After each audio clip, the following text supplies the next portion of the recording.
sea trials begin in 2016, made possible since researchers reduced the amount of space the... To the end.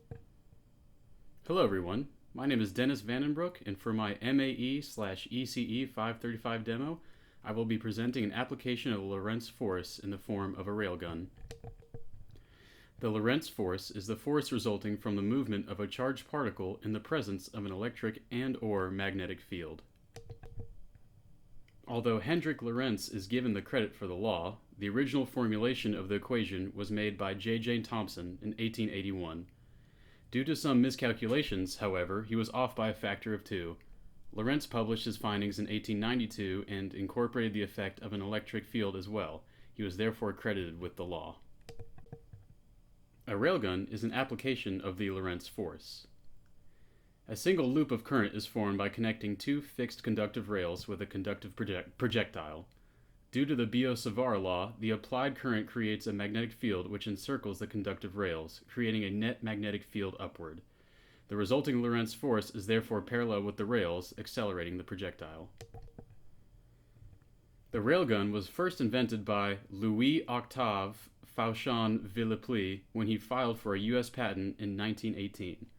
Although it is considered the first railgun, it was never actually built. I built 2 prototype railguns for this project. The first design consists of 2 aluminum foil rails connected to the terminals of a 9-volt battery. The projectile consists of a metal bolt with 2 refrigerator magnets connected to the ends. The magnets are positioned so that the net magnetic field points upward between the rails.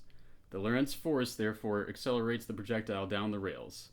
I tried to keep this design as cheap as possible. One take. The second design consists of 2 copper tubing unions as the rails. The rails are connected to a parallel capacitor bank producing a total capacitance of 8.8 millifarads. The capacitor bank is charged with a 45-volt battery. The projectile is a zinc-coated BB and is located on an electrical tape seat above the rails. Although I was able to produce some fun sparks, the BB always spot welded the copper rails rather than accelerating down the rails.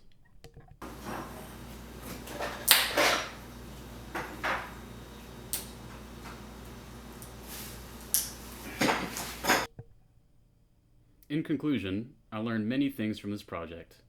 First, I learned that I am nowhere close to achieving the Mach 7 speeds achieved by the Navy experiments.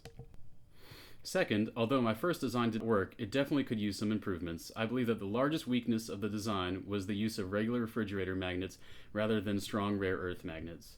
Without a strong magnetic field, the little amount of current created by the 9-volt battery is not enough to appreciably accelerate the projectile.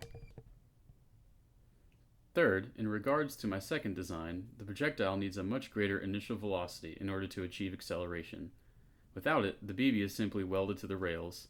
A spring-loaded delivery system would probably do the trick. Once an imaginary Thanks weapon for watching, on everyone. Star Wars, the electromagnetic gun is now reality, with the railgun making its public debut at the U.S. Navy's Science and Technology Expo on Wednesday.